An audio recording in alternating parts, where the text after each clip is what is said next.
Assalamualaikum, salam sejahtera untuk kita semua. Selamat datang di kelas pendidikan kewarganegaraan. Pada video kali ini, kita akan membahas materi kewenangan lembaga-lembaga negara menurut Undang-Undang Dasar 1945. Berikut subpokok bahasan pada materi ini. 1. Suprastruktur dan infrastruktur politik. 2. Lembaga-lembaga negara menurut Undang-Undang Dasar 1945. 3. Tata kelola pemerintahan yang baik. 4. Partisipasi warga negara dalam sistem politik Indonesia. Suprastruktur dan infrastruktur politik. Pengertian sistem politik. Sistem adalah suatu kesatuan dari unsur-unsur pembentuknya, baik yang berupa input atau masukan, ataupun output atau hasil yang terdapat dalam lingkungan, dan di antara unsur-unsur tersebut terjalin suatu hubungan yang fungsional. Politik dapat diartikan sebagai segala sesuatu tentang proses perumusan pelaksanaan kebijakan publik. Sistem politik dapat diartikan sebagai keseluruhan kegiatan politik di dalam negara atau masyarakat yang mana kegiatan tersebut berupa proses alokasi nilai-nilai dasar kepada masyarakat dan menunjukkan pola hubungan yang fungsional di antara kegiatan-kegiatan politik tersebut. Untuk lebih jelasnya, kita lihat skema sistem politik menurut David Easton. Pada lingkup input ada tuntutan dan dukungan.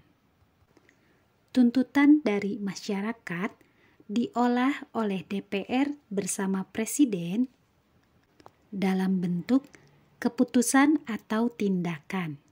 Keputusan tersebut bisa berupa undang-undang. Nah, undang-undang tersebut merupakan output.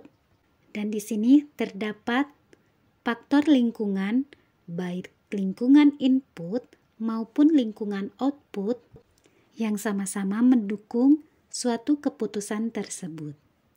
Lalu bagaimana ciri-ciri sistem politik? 1. Memiliki tujuan. 2. Mempunyai komponen-komponen. 3. Tiap komponen memiliki fungsi yang berbeda. 4. Adanya interaksi antara komponen satu dengan yang lainnya. 5. Adanya kekuasaan untuk mengatur komponen dalam sistem dan di luar sistem. 6. Adanya kebudayaan politik sebagai tolak ukur dalam pengembangan sistem tersebut. Struktur politik. Agar dapat berjalan, sistem politik dalam suatu negara memerlukan struktur politik. Struktur politik merupakan cara untuk melembagakan hubungan antara komponen yang membentuk bangunan politik suatu negara supaya terjadi hubungan yang fungsional. Struktur politik suatu negara terdiri atas kekuatan, infrastruktur, dan suprastruktur. Infrastruktur politik adalah kelompok-kelompok kekuatan politik dalam masyarakat yang turut berpartisipasi secara aktif. Ada 4 klasifikasi infrastruktur politik. Yang pertama adalah partai politik, yaitu organisasi politik yang dibentuk oleh sekelompok warga negara Indonesia secara sukarela atas dasar persamaan kehendak dan cita-cita untuk memperjuangkan kepentingan anggota masyarakat, bangsa, dan negara melalui pemilu. Pendirian partai politik biasanya didorong oleh adanya persamaan kepentingan cita-cita politik atau persamaan keyakinan keagamaan. Kelompok kepentingan, yaitu kelompok yang mempunyai kepentingan terhadap kebijakan politik negara. Kelompok kepentingan bisa menghimpun dan mengeluarkan dana dan tenaganya untuk melaksanakan tindakan yang biasanya di luar tugas partai politik. Untuk mewujudkan tujuannya, tidak menutup kemungkinan kelompok kepentingan dapat melakukan negosiasi dan mencari dukungan kepada masyarakat secara perorangan maupun kelompok. Contoh kelompok kepentingan diantaranya adalah serikat dagang, serikat buruh, lembaga swadaya masyarakat. Kelompok penekan, yaitu kelompok yang bertujuan memperjuangkan keputusan politik, baik undang-undang atau kebijakan publik yang dikeluarkan oleh pemerintah. Kelompok ini biasanya tampil ke depan dengan berbagai cara untuk menciptakan pendapat umum yang mendukung keinginan kelompok mereka. Contohnya gerakan mahasiswa 1966, 1978, 1998, 2019, atau aksi 212 dan sejenisnya. Media komunikasi politik, yaitu sarana atau alat komunikasi politik dalam proses penyampaian informasi dan pendapat politik baik terhadap pemerintah maupun masyarakat pada umumnya. Sarana media komunikasi politik dapat berupa media cetak maupun elektronik. Suprastruktur politik, yaitu mesin politik resmi di suatu negara dan penggerak politik yang bersifat formal. Dengan kata lain, suprastruktur politik merupakan gambaran pemerintah dalam arti luas yang terdiri atas lembaga-lembaga negara yang tugas dan peranannya diatur oleh konstitusi negara. Kekuatan suprastruktur politik yang tergolong ke dalam Lembaga Tinggi Negara Indonesia adalah MPR, DPR, DPD, Presiden dan Wakil Presiden, Mahkamah Agung, Mahkamah Konstitusi, Komisi Yudisial, dan Badan Pemeriksa Keuangan. Majelis Permusyawaratan Rakyat. Anggota MPR terdiri dari DPR dan DPD, merujuk pada pasal 2 ayat 1 UUD 1945. Anggota MPR berjumlah 550 dari unsur DPR dan 4 orang kali jumlah provinsi dari unsur DPD, merujuk pada Undang-Undang Nomor 2 Tahun 2003. MPR merupakan salah satu lembaga tinggi negara dalam sistem ketatanegaraan Republik Indonesia. Tugas dan wewenang MPR adalah mengubah dan menetapkan Undang-Undang Dasar, melantik presiden dan wakil presiden, dan hanya dapat memberhentikan presiden atau wakil presiden dalam masa jabatannya menurut Undang-Undang 1945 Pasal 3. Presiden dan wakil presiden dipilih langsung oleh rakyat dalam satu pasangan calon sesuai dengan pasal 6 ayat 1 UUD 45. Kekuasaan presiden sebagai kepala pemerintahan. Pasal 4 ayat 1 yaitu memegang kekuasaan pemerintahan. Pasal 5 ayat 1 mengajukan rancangan undang-undang kepada DPR. Pasal 5 ayat 2 menetapkan peraturan pemerintah. Pasal 11 ayat 2 membentuk suatu dewan pertimbangan yang bertugas memberikan nasihat dan pertimbangan kepada presiden. Dewan Perwakilan Rakyat. Anggota DPR dipilih melalui pemilu sesuai dengan pasal 19 ayat 1 UUD 1945.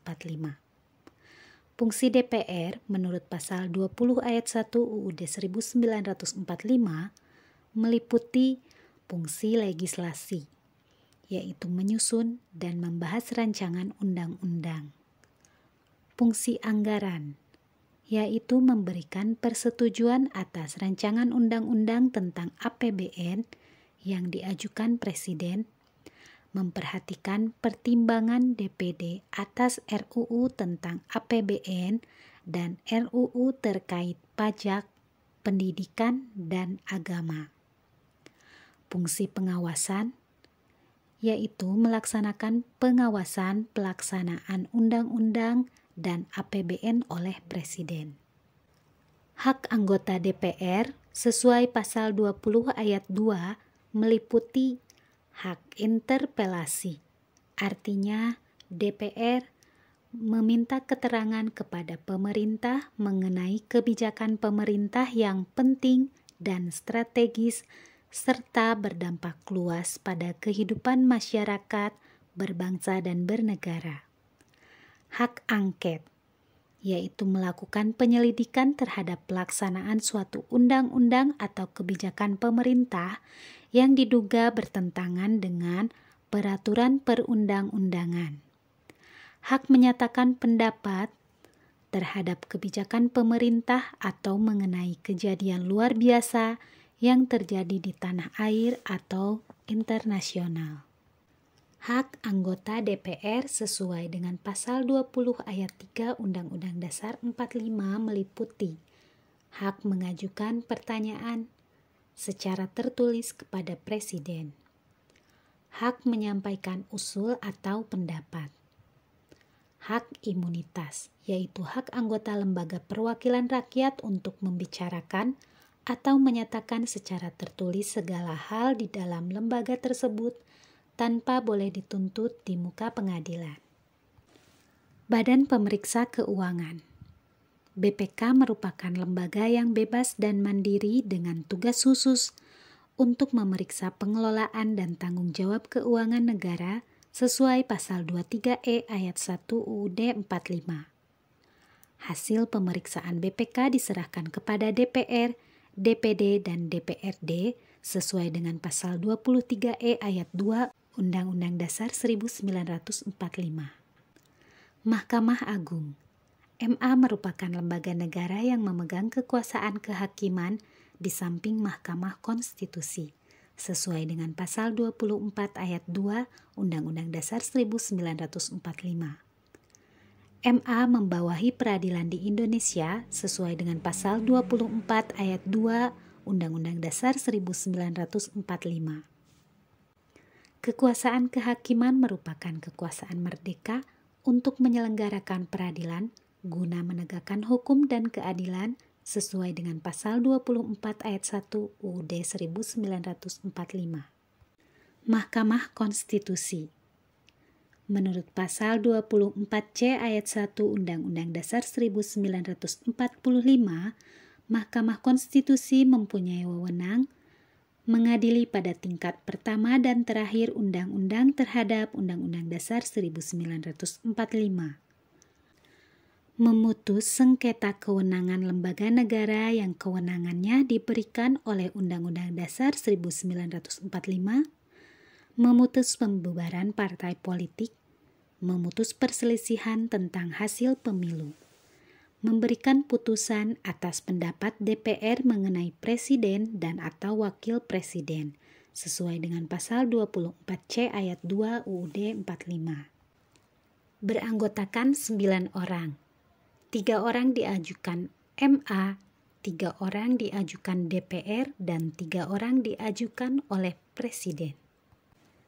Komisi Yudisial merupakan lembaga mandiri yang dibentuk Presiden atas persetujuan DPR sesuai dengan pasal 24B ayat 3 UUD 1945. KY berwenang mengusulkan pengangkatan hakim agung serta menjaga dan menegakkan kehormatan, keluhuran martabat, dan perilaku hakim sesuai dengan pasal 24 ayat 1 UUD 1945. Dewan Perwakilan Daerah DPD merupakan bagian keanggotaan MPR yang dipilih melalui pemilu dari setiap provinsi sesuai dengan pasal 2 ayat 1 UUD 45. DPD merupakan wakil-wakil provinsi. Anggota DPD berdomisili di daerah pemilihannya selama bersidang bertempat tinggal di ibu kota negara sesuai dengan Undang-Undang Nomor 22 Tahun 2003. DPD berhak mengajukan rancangan undang-undang yang berkaitan dengan otonomi daerah dan yang berkaitan dengan daerah. Tata kelola pemerintahan yang baik. Menurut World Bank, tata kelola pemerintahan yang baik atau good governance adalah suatu penyelenggaraan manajemen pembangunan yang solid dan bertanggung jawab, yang sejalan dengan prinsip demokrasi dengan pasar yang efisien, penghindaran salah alokasi dana investasi, dan pencegahan korupsi baik secara politik maupun administratif, menjalankan disiplin anggaran serta penciptaan legal dan political work bagi tumbuhnya aktivitas usaha. Unsur pokok tata kelola pemerintahan yang baik. 1. Unsur pemerintah yang menangani administrasi. 2. Unsur swasta atau wirausaha yang bergerak dalam pelayanan publik. 3. Unsur warga masyarakat. Karakteristik tata kelola pemerintahan yang baik menurut Laodhida tahun 2002 memiliki ciri-ciri sebagai berikut. Terwujudnya interaksi yang baik antara pemerintah, swasta, dan masyarakat dalam pengaturan kehidupan sosial, politik, dan sosial ekonomi. Proses penguatan diri sendiri dalam mengatasi dinamika masyarakat.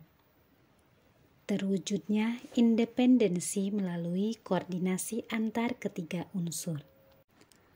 Persyaratan terwujudnya tata kelola pemerintahan yang baik. 1. Mewujudkan efisiensi manajemen. 2. Mewujudkan akuntabilitas publik. 3. Tersedianya perangkat hukum yang memadai. 4. Adanya aksesibilitas sistem informasi. 5. Adanya transparansi dalam pembuatan kebijakan. Partisipasi warga negara dalam sistem politik Indonesia. Partisipasi politik merupakan kegiatan yang dilakukan oleh warga negara, baik secara individu maupun kolektif, atas dasar keinginan sendiri maupun dorongan dari pihak lain yang tujuannya untuk mempengaruhi keputusan politik yang akan diambil oleh pemerintah agar keputusan tersebut menguntungkannya. Bila dihubungkan dengan hak dan kewajiban warga negara, partisipasi politik merupakan kewajiban yang harus dilaksanakan sebagai wujud tanggung jawab warga negara. Partisipasi politik dapat dilaksanakan mulai dari sekolah, masyarakat sampai ke lingkup negara.